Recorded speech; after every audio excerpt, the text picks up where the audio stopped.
1, 2, 1,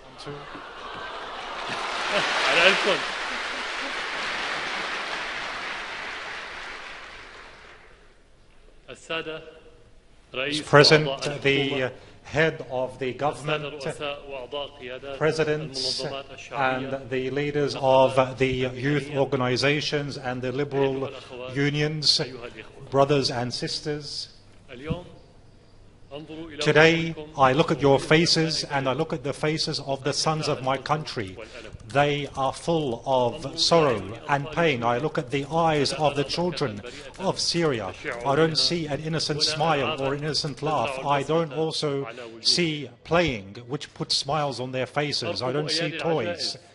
I hold on to the hands of the elderly. I find that the elderly are praying for their sons or for their daughters or for their grandchildren. We meet today and the difficulties and sufferings are going on throughout Syria. There is no room for happiness in any corner of the nation. Security has become absent from the streets and alleys of the country. We meet today at the time where mothers have lost their children, their most beloved children. And families have also lost people who provide for them, and also children who have become orphans, brothers and sisters who have left one another as martyrs or refugees or missing people. And if all this pain is a black cloud over the country, this is not enough in order to compensate for the loss of the beloved or the retrieval of security and stability or providing bread, water, medicine, fuel throughout the country. Because of the pain, we must also have hope, and from the depth of the sufferings we also see solutions. The black cloud is preventing the sun from rising. However, we also have rain and hope, the hope that something will come about when rain falls. These feelings and this sympathy of pain and sorrow and challenge and determination, insistence is great energy. Syria will not come out of its crisis except if this energy is transformed into a comprehensive national movement which saves the country from an attack which we have never remembered. We have never remembered such an attack throughout the history of this region. This national movement is the only way to seal the deep wounds which have harmed the social fabric and were about to rip our society apart. And it is the only factor which is able to help Syria and to bring about society once again and ethics in Syria to rise with Syria in all factors. Every citizen is responsible and is able of giving something, even if it's something small or limited in his view. The nation is for everyone. We all defend the nation. Everyone defends the nation in the way which he can, with the means he possesses. The idea is defense, and the stance is defense, and building is defense, and also preserving the possessions and assets of the state is defense. The attacks on the nation, against all the people of a nation, every person who is aware knows very clearly that the negative or waiting for others to solve the problem is against the country and will drive the country towards the abyss. And not participating in the solutions means going backwards, not going forwards, going towards reaching a solution and exiting the crisis. And because many people fell into the trap that the situation is a confrontation between the opposition and the authority. So they stood away and they are silent. Now we must turn once again and focus on the real situation today. The confrontation today is between the nation and its enemies, between the people and the murderous criminals, the murderous killers, the people and their bread and their daily way of life, and those who deny all of this for the people. The situation of stability and security which we used to have, and the expansion or spread of terrorism and fear amongst the people, the killing of civilians and innocent, takes away the blessings from our country. They killed the experts. They tried to kill the intellectuals in order to expand or spread ignorance. They also attacked the infrastructure in order to increase the sufferings of our people. They prevented the children from going to their schools in order to destroy the future of the people and to express their ignorance. They also took away the electricity and the communications and the fuel, and they left the elderly and the youth suffering under the cold of winter without medicine, without any medical assistance. This shows their brutality.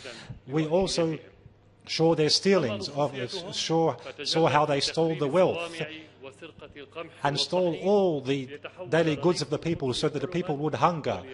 Is this a confrontation over power, or is it a confrontation between the nation and its enemies? Is it a confrontation over power, or is it revenge against the people who didn't give those terrorists and those killers the main say in order to divide Syria and divide our society? They are the enemy of the people, and the enemy of the people are the enemy of Allah, and the enemies of Allah will be in hell on Judgment Day.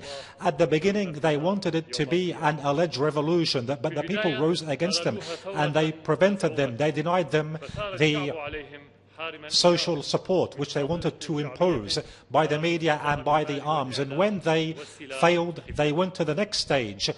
And hence they took away their masks, and they showed the real weapons which they were using ever since the beginning. They used it hidden before, then they showed it in public, and they began with their attempts to occupy cities. However, they also tried to occupy other cities. They struck with brutality, but the only thing, or the more they struck, the more the people, with their vigilance and their perseverance, discovered their real identity. So they decided to take revenge against the people, wherever they may be, without any differentiation. They call it a revolution. However, it has nothing to do with revolutions from any way whatsoever. A revolution needs intellectuals. Revolutions are based on ideas. Where are the intellectuals, the thinkers? Who is the thinker of this revolution? Revolutions need leaders. Who knows the leader of this revolution? Revolutions are also based on education and thinking, not on ignorance. Revolutions are based on pushing the country forwards, not to take the country backwards centuries, to bless the country, not to deny electricity. Revolution is for the people. A revolution is not the revolution of those who come from outside so that they come to the country. It is a revolution for the interests of the people, not against the interests of the people. So please, is this a revolution? Are these people revolutionaries? They are a group of criminals. So behind all this, the takfiris, the extremists, were working behind the lines by the bombing attacks and by the mass killings. They put the gangs in front, but they supported them from behind, the extremists. And the army and the people, they were one hand against the killers and rejected their killings. And as this continued, they approached collapse, the extremists. Then the extremists found another only way. They resorted to fighting in the back lines, and they used the procedure and practice of killings. And because the idea of extremism and takfiris is something new, they had to import it from outside, whether it be individuals or ideas. And here the equation changed. The terrorists and the takfiris, who have the thinking of Al-Qaeda and call themselves jihadists, they came from everywhere. They lead the terrorist operations on the ground, and the armed figures or armed elements, they went to the back lines as people who assist in kidnappings and also sabotage. They are servants and humiliating spies, working for the takfiris and the killers who don't speak any language except the language of slaughtering and cutting up bodies. We, my dear brothers, we are fighting against these people, and a lot of them are not Syrians. They came because of false understandings. false slogans which they call jihad, but this is very, very far away from jihad or Islam, what they do.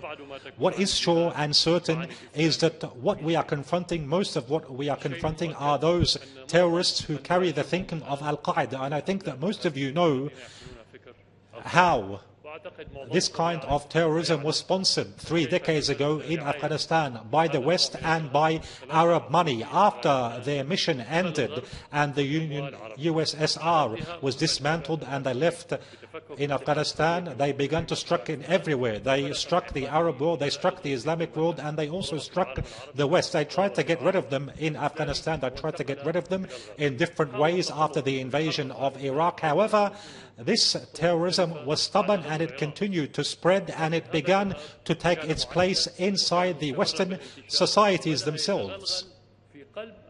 So these events came in the Arab world and especially in Syria, and this was an opportunity for these groups, for the West actually, for the West to take all of these terrorists, or the highest number possible of these terrorists, to take them to Syria or send them to Syria, to make Syria the land of jihad. And so hence they would get rid of two annoying enemies at the same time, get rid of the terrorists and also at the same time weaken Syria, which is a nuisance and which bothers the West. There is an organization which is related to terrorism. About 1 or 2 months ago, there was a report about the decrease of the terrorist operations in general, especially in East Asia and Central Asia. Yes, because most of the terrorists came to Syria from these countries, and some of them come from Western countries.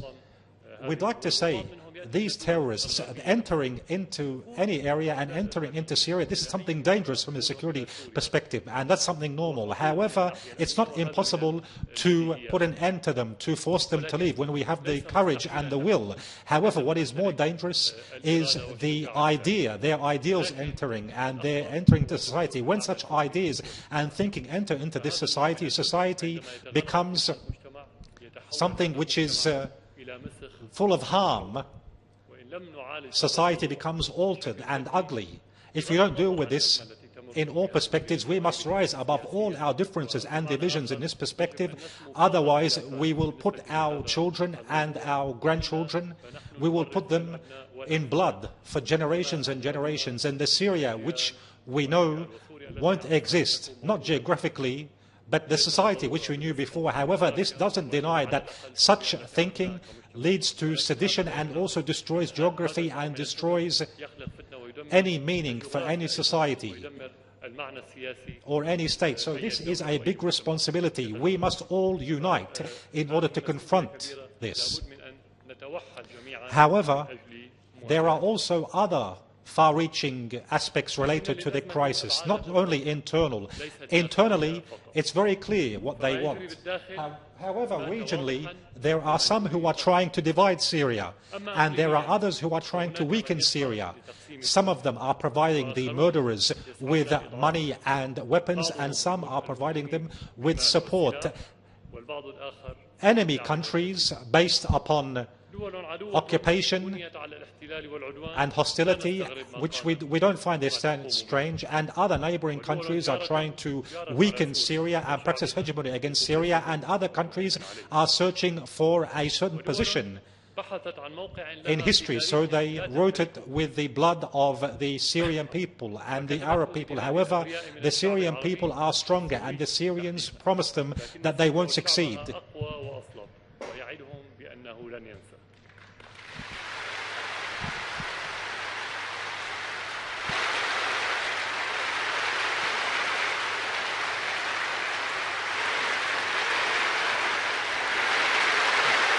Internationally, everybody knows that Syria was and will always be free, sovereign, and will not accept bowing down and dictations.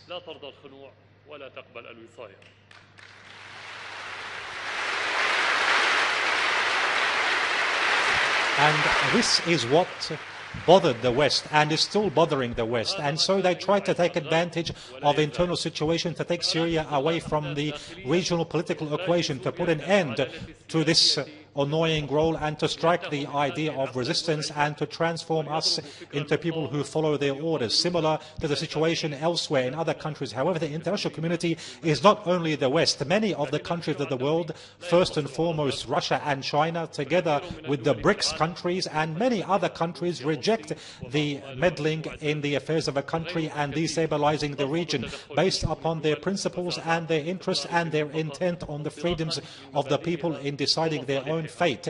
And so we express all our thanks to these countries, first and foremost Russia and China and Iran and all of the countries which stood in support of Syria against any attempts to intervene in the internal affairs. These countries won't see from the Syrian people except admiration, and we owe it to them. We recognize what they have done for us.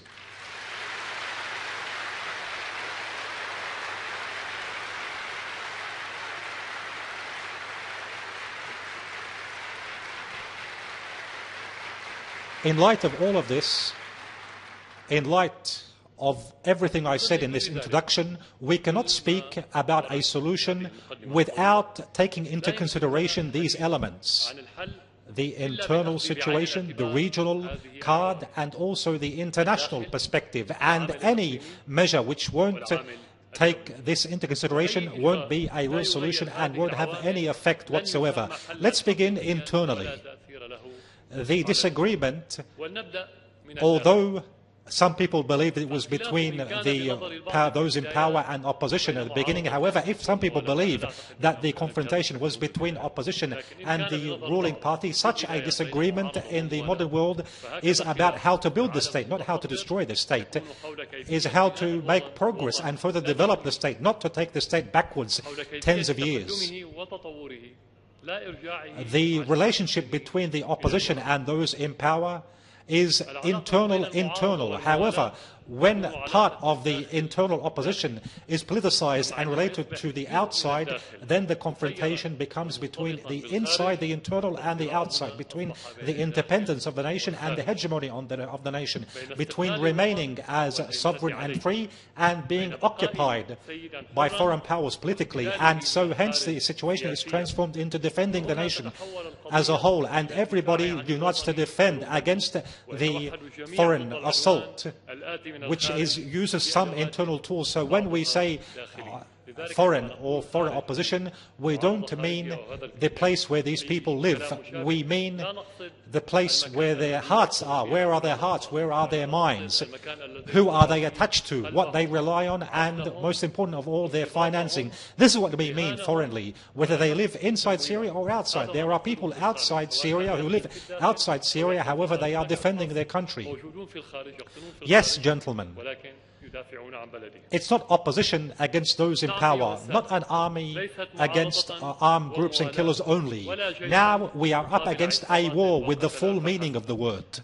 We now are confronting a brutal foreign aggression, and such wars are more destructive and more dangerous than the conventional wars because they don't use tools to destroy us. They also use ourselves, use Syrians to strike us. They use Syria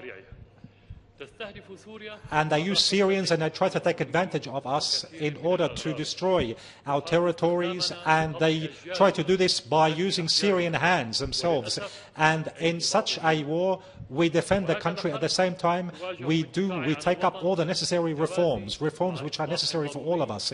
But this might not change the nature of the war. However, it will strengthen us, strengthen our unity, and further enhance our immunity against this war. Some people believe that these reforms will solve the problem. No, it is one factor. However, it will not solve the problem. So reforms without security is like security without reforms. Nothing can succeed, not one can succeed without the other. This is what we said and we still say. And those who said that Syria chose the security solution are not listening and not seeing. We always said time and again that reforms and policy on the one hand and eliminating terrorism on the other hand. And those who try and turn around the truth, we say that when someone is subject to an assault or an attack and they defend themselves, what do we say? We say they defended themselves or they chose a security solution. No, we say that they defended themselves. So why, when the state defends the people and when the people defend the nation, why do they say that we chose a security solution? Defending the nation is a duty.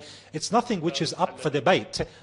Defending the nation is a legal, constitutional, legitimate duty, and it is the only choice. There is no other option, which is to defend ourselves. So, if we have chosen the security solution, and if we strive for this ever since the opening days, this doesn't mean that we don't defend them. Or I repeat, actually, if we chose the political solution from the beginning, this doesn't mean that we don't defend ourselves.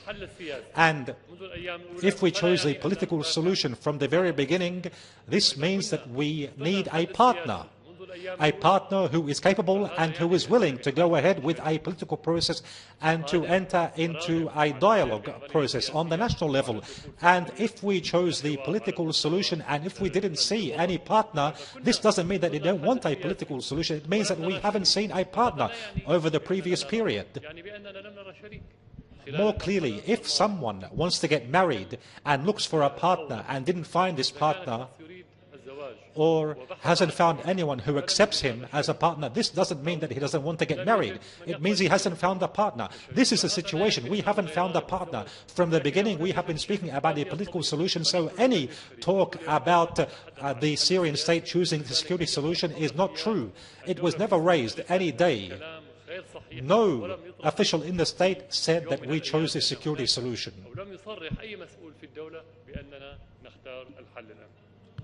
We never rejected the political solution. We adopted this solution ever since day one, by dialogue. And we extended our hand to all those who have a national political project which pushes Syria forward. However, with who do we hold dialogue? With people who have an extremist ideology, who don't believe except in the language of blood and killing and terrorism?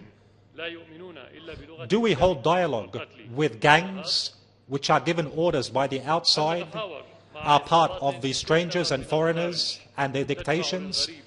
They tell them not to hold dialogue because they know that dialogue will prevent their plans from being fulfilled, their plans of weakening Syria and getting rid of Syria, especially some regional countries. And the officials in these regional countries believe that Syria exiting this crisis will put an end to their political future after they drowned their own people in lies and spended the resources of their countries to support terrorism. They can no longer justify their hostile policies and their involvement in bloodshed and killing civilians. Do we hold dialogue with dummies, which their roles were played or given to them by the West? Do we hold a dialogue with those who did this, those who played such a role? Do we hold dialogue with the slaves? No, we hold dialogue with their masters.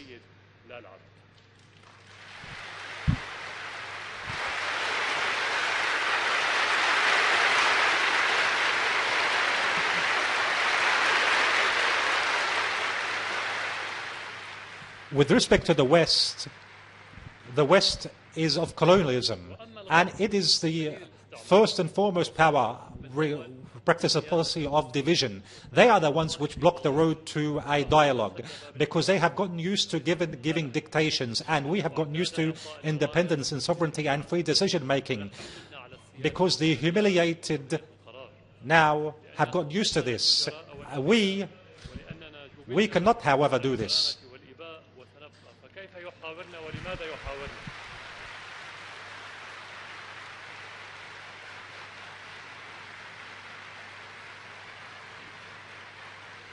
And so, those who speak about a political solution only are disregarding these facts. They are either ignorant of the facts or they are betrayers who are trying to give the nation and the people over to the criminals and those who support them. They are selling their people and the blood of our people for free, and this is something which we won't allow. Some speak about the political solution only, and some speak about combating terrorism only.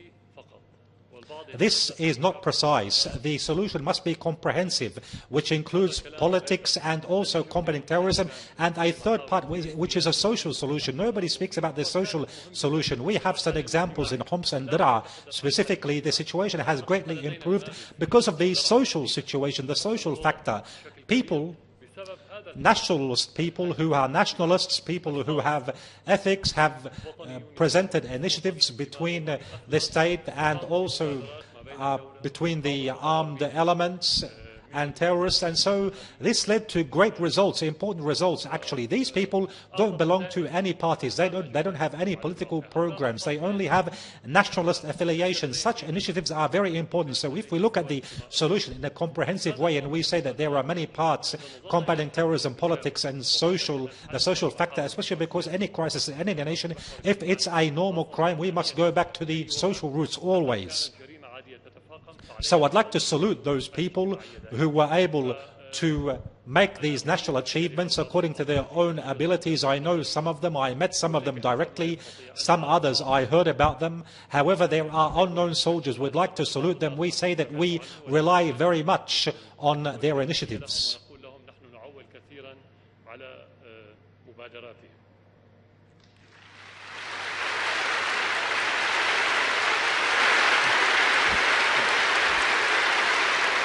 After what I said, it seems that there was no one. Some people might think there was no one to hold dialogue with. Although what happened, we will hold dialogue and we will extend our hand always for dialogue.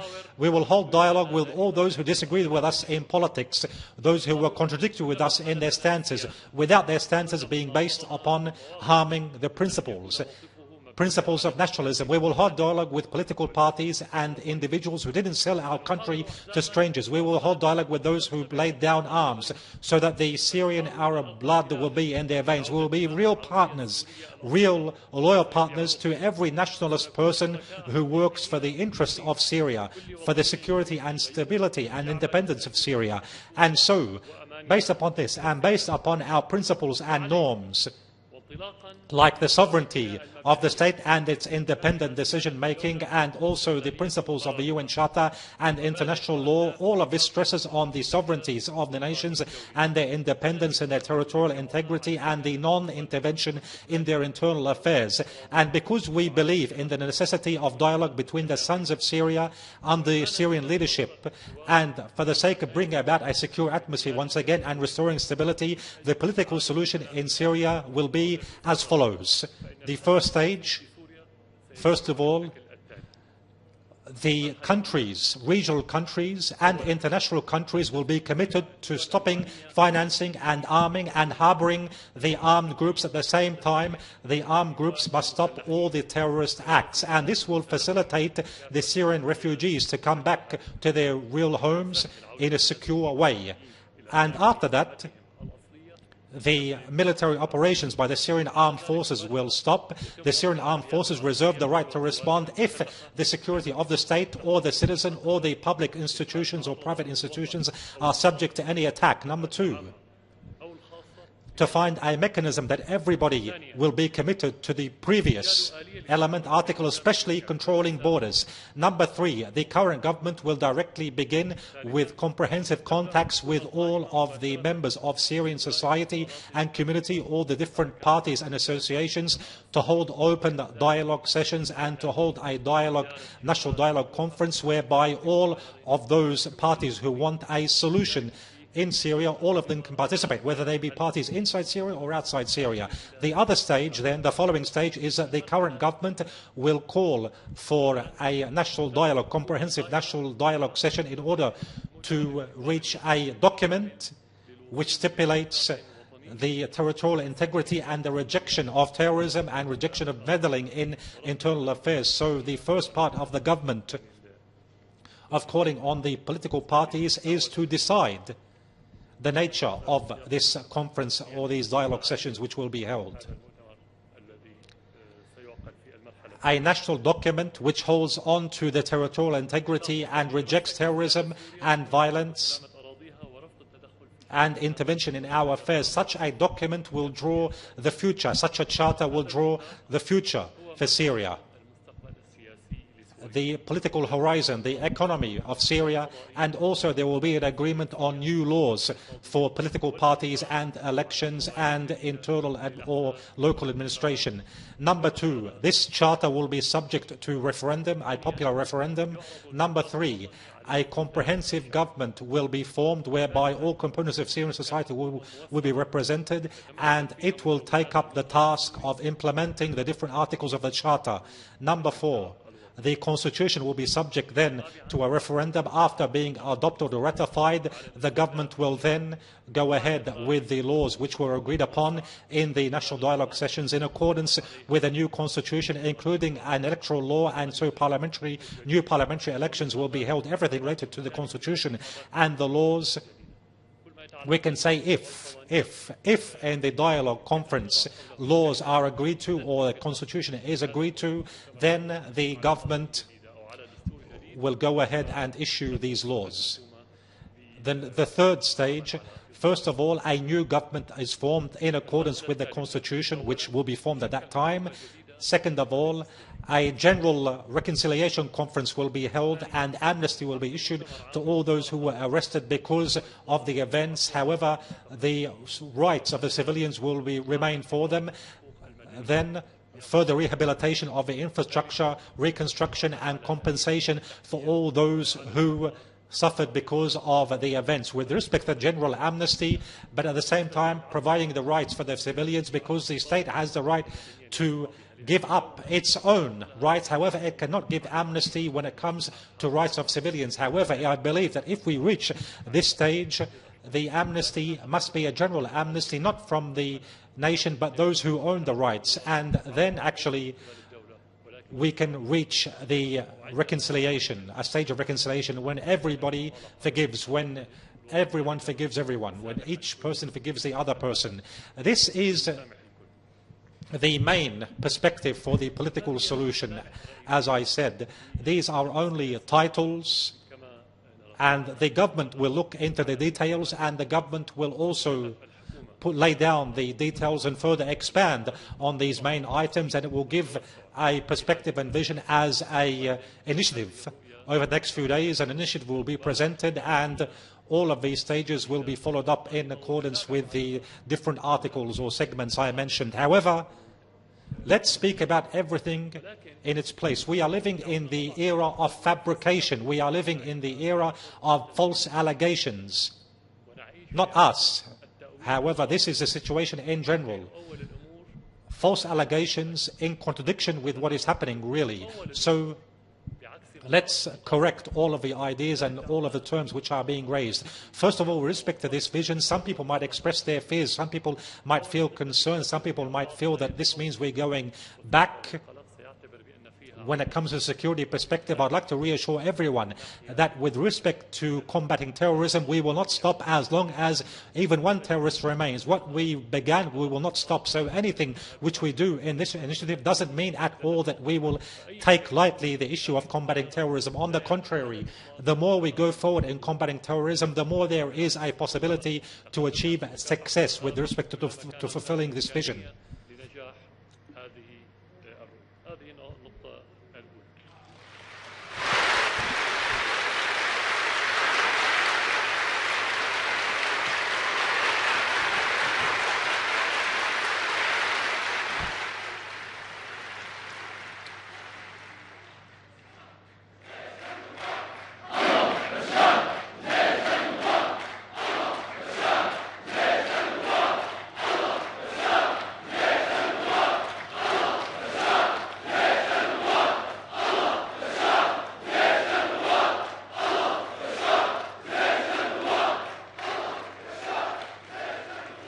Second of all, this vision, if they want to call it an initiative or a vision or ideas, these ideas are directed to anyone who wants dialogue, anyone who wants to see a political solution in the near future in Syria.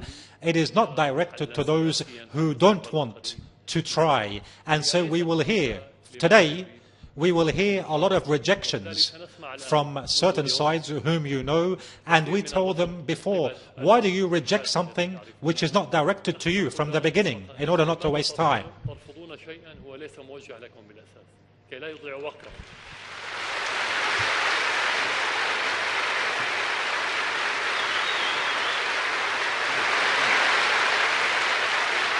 Third, any initiative which is raised from any side or from any figure or any nation is not important. It must be based on the Syrian vision. There is no initiative which takes the place of what we see as a solution for the crisis in Syria, meaning any initiative helps. Any initiative helps what the Syrians do, but it doesn't replace what the Syrians do. So after raising these ideas by the government, any initiative which comes from the outside must be based on these ideas, help these ideas, and we don't need to waste our time or waste the times of others by initiatives which are outside the circle of what I just said. So if we wonder how can the outside foreign initiatives help us, there are two perspectives. The political efforts, and we have combating terrorism. In the political efforts, we don't need assistance. We as Syrians are able to go ahead with a comprehensive, complete political process. Whoever wants to help Syria in a practical, effective, honest way and wants success is capable of focusing on stopping the armed groups and the weapons and the financing from coming into Syria. This is the message for all those who work from the outside, to focus on where they should put their efforts. We don't want anyone to come and say what we should do in our political process. Our country, which is thousands of years old, knows how to manage its own affairs.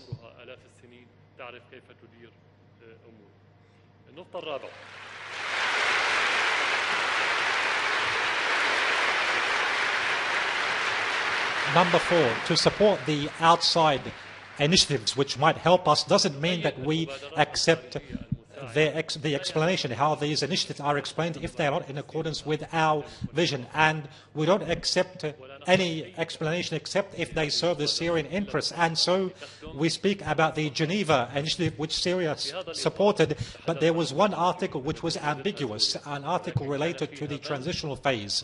It is not explained for one reason, because when we speak about a transitional period, first of all, we wonder, transitional from where to where, what stage to what stage, from what to what, from a free, independent country to a country under occupation, for example, from a country which has a state to a country where there is no state and a situation of complete chaos, or do we go from a national independent decision to handing over this decision to foreigners? Of course, the enemies want the three at the same time. Us, from our perspective, at this current situation, the transitional period is from non-stability to stability. Any other explanation has no meaning. Under a different situation, if there was no crisis, a normal transitional phase would be from a situation to a better situation, and this would be part of a development, a process of development. And with respect to any transitional phase, it must come by Syrian means. So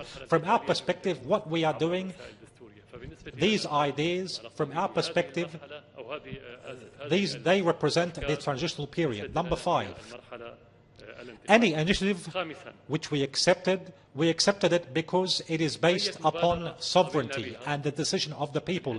And the initiatives which were raised and which we dealt with are focused on this, on the people and their decisions. So anything which is agreed on in Syria or outside Syria must come based on the decision of the people. So as you noticed, even the charter which could be ratified by the National Dialogue Conference will not pass by without a referendum, because for everything there must be a popular referendum, especially in these difficult circumstances.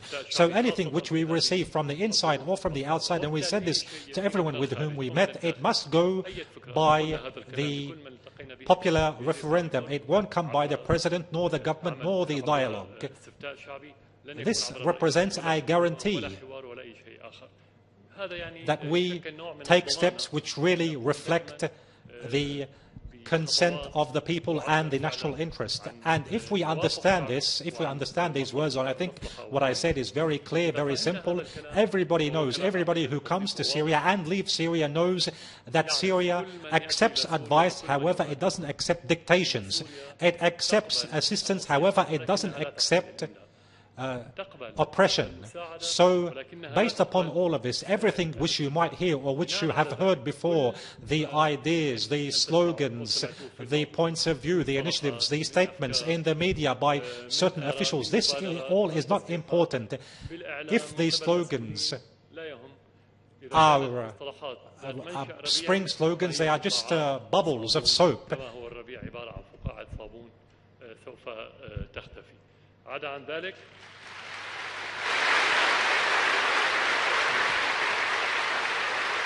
So any explanation for any issue which is outside the circle of Syrian sovereignty, for us, this means dreams only. They have the right to dream. They can live in their own dream world.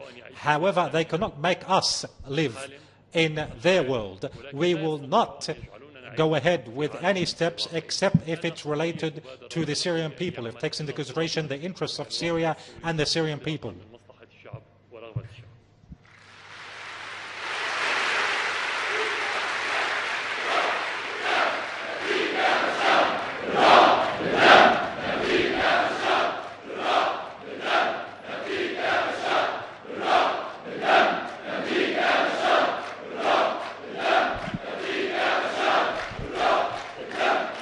Brothers and sisters, the nation is above everything else. Nothing is above the nation. Syria is above everyone. In the political initiatives, we strengthen Syria, and by defending every bit of soil, we protect Syria.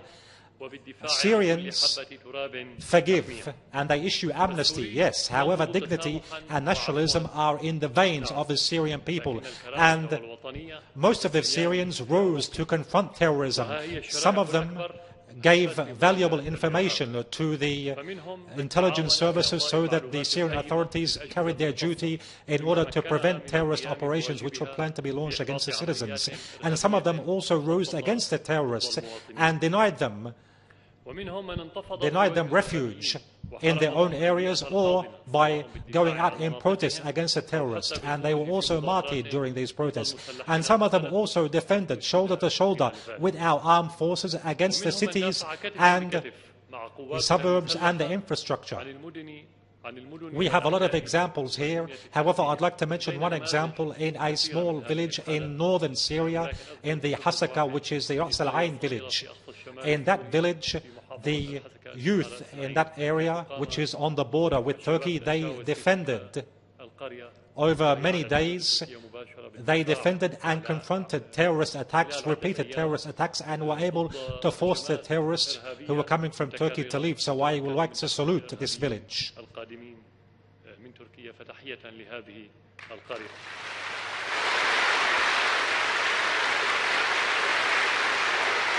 And some of them also attempted and convinced and forgave by initiatives of national reconciliation on the local level, and this blocked the road to the terrorists and transformed the situation from escalation to calm. These citizens, by their behavior, they reflected a state of awakening, a situation of awakening. It's not enough to stand and only just look and watch and not to run away. When we are not safe in our country, we won't be safe outside our country. The nation is not for those only who live in it. The nation is for those who also defended it. The nation is not those who enjoyed the blessings of it only. And when it was required to stand up for the nation, he wasn't there. It is for those people who answered the call when the nation called them, although many of them suffered a lot under many different situations. However, when we witnessed these problems, they all rose and they said, this is the time to give. And so their giving was without any limits. And some of them were martyred. their blood fell and took away this false spring, and it protected the people from this trick which was going to achieve success at the beginning. The blood overthrew what the West said was a spring. It was fire. Fire which tried to burn everything it touched by sectarianism and blind hatred and divisions. So it was not a spring except for those who planned for it and tried to implement it. And here they are failing. The blood of these martyrs protected and will protect the nation and the region, and will protect our territorial integrity, and will further enhance our coexistence, and it will further cleanse our society from betrayal, and will prevent falling into the ethical humanitarian trap, will prevent us from falling into the trap for decades. This is the biggest and most important victory. And the nation, when it achieves victory, it doesn't forget those who sacrificed for the nation. And because nation is a right, it will give everybody who has the right, it will give the rights to those who deserve it. So I salute those who own the rights, who deserve to be saluted, the people, the men of the Syrian Arab army.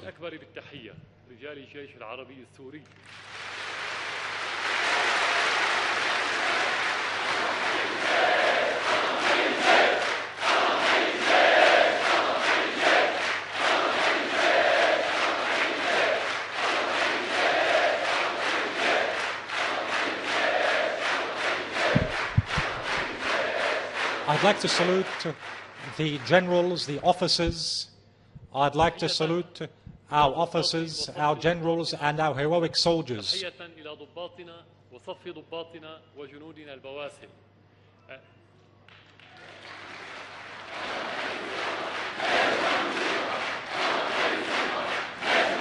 I'd like to salute our officers, our generals, and our heroic soldiers, all of them who are sacrificing with their blood and sweat for the sake of Syria. They believe Syria is more important than them and what they own. I salute our armed forces who are waging the most brutal types of wars, and these armed forces are determined to bring back stability and security to the people by dispersing terrorism. Our armed forces, which drew the lines of heroics by their cohesion, by their national cohesion and their perseverance. This reflected the same stance of the people, the coexistence and the strength of the people. They preserved the citizen, and the people preserved the army by taking the army in and supporting them. Heroics is for every soldier who fell in the battle, and the heroics is for all and every soldier who took up arms and sacrificed with his blood to complete the mission of those who fell. And I'd also like to salute every citizen who carried out his national duty by standing in support of our armed forces in different ways, according to everyone's own abilities. They are the source of pride for Syria, and history will record their names, because they are writing history with their blood and with their courage. They were, and they still are, the supporters of the people, side by side with those who support our nation.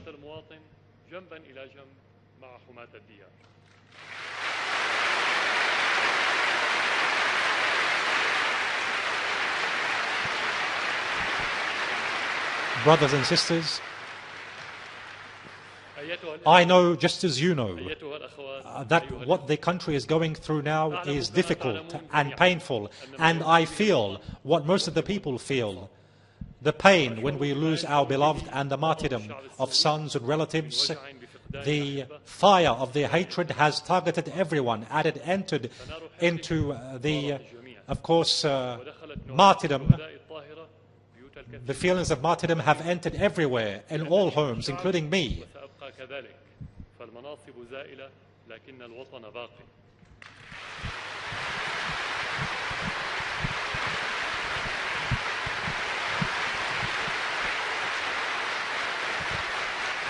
And with respect to the tears of the mothers, these tears will in the end cleanse their sons, and they will be like fire and hell for the killers and the criminals who killed our children. And here they are trying to steal the future of our children, a future of a country, a stable country. They want to deny our children a stable country in the future. But Syria, God willing, will be back stronger than it was before. We will not back down and give concessions regarding our principles. We will not give up our rights. And whoever relied on weakening Syria from the inside so that Syria forget the Golan Heights and its occupied territories is mistaken. The Golan Heights is for us and Palestine is our cause, and we sacrificed a lot, martyrs and blood for all of this, and we will support the resistance against the enemy. Resistance is behavior, not people. Resistance is ideas. It's not concessions and taking advantage of opportunities. And the people and the state who took the burden and responsibility of standing in support of the Palestinian people in their just cause for decades, with everything this stance brought with it, challenges and prices which every Syrian citizen paid in different aspects, pressures and threats. These people and this state cannot for any reason but be in the same position with their Palestinian brothers. So for this reason, any attempt to bring the Palestinians inside the events aims to take the focus away from the real enemy. It's also, they are failed attempts before they even began, because the Palestinians in Syria are carrying out their duty towards their second nation, just like any Syrian. And we in Syria, the people and the state, we take our responsibility of doing what we should do, our duty towards them, towards any Syrian. So we salute every honorable Palestinian inside Syria who lived up to the pledge and appreciated the Syrian stances and also took the burden with the blood and faith like the Syrian people, and didn't deal with Syria like a hotel. When the situation gets worse, they leave.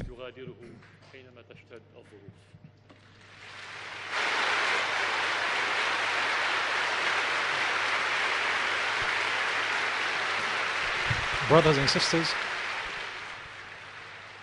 despite everything which was planned for in Syria, and people were involved in this planning, inside and outside, but they won't be able to change what is inside us, because what is inside us is great and strong and solid. Nationalism flows in our veins, and Syria is more valuable than anything else. And what you expressed, your perseverance over the last 2 years towards what is going on, this tells the whole world that Syria cannot collapse. This also shows that the Syrian people cannot be humiliated, and this also shows that challenging and perseverance is part of the Syrian people, which we inherit generation after generation. We were like this and we will remain like this, and hand by hand, despite all of the pains and wounds, we will walk with Syria to a stronger future, a more bright future. We will move forward. We will not be afraid of their bullets. We will not be terrorized by their hatred, because we are the people of righteousness, and Allah always is with righteousness. And Assalamu alaikum wa rahmatullahi wa barakatuh.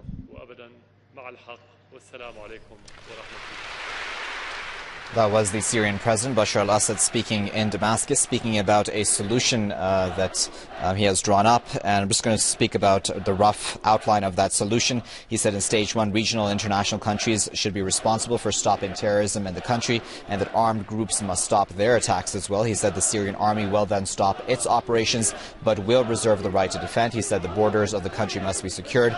All parties within the country must hold a dialogue, whether coming from inside or outside the country. He said national dialogue must result in a document of sorts which rejects terrorism and meddling by others. He said that also there must be an agreement on new laws, etc. He says once those laws have been drawn up, the new constitution will be put to a referendum. If that is agreed upon, the laws will then be implemented. He said a general amnesty will be upheld through a reconstruction conference in which compensation will be given to those who have lost much in this ongoing crisis. He said that just because the country is ready to do that does not mean the country will not fight terrorism. He said none of that initiative will be accepted by those who this is not directed towards, already previewing the fact that the Syrian National Coalition, quote-unquote, may not accept this. He said this is for those who love their country only. He said any proposal by any side or country is unimportant if it is not accepted by Syrians. He said that Syria does not need help in its political process. but those who want to help Syria must in fact stop terrorists from coming into Syria and wreaking havoc. And he said that Syrians do not want anyone to tell Syrians how to manage their internal political affairs. He also spoke at length about the transitional phase, saying that he wondered what this transitional phase was coming from what to what, essentially. He said that are we to hand over a national government over to foreigners? He said a normal transition would be from the present situation to a better one, not a worse one. And he said that any initiative that Syria has so far accepted has been one that respects Syrian sovereignty. At the end, he said he saluted those people who have defended Syria, whether regular citizens or those who work against terrorists entering from Syria, especially from the Turkish side. And he also saluted the army officers fighting to protect the nation. Again, that was the Syrian President, Bashar al-Assad, speaking there live in Damascus about a political solution to the situation in Syria.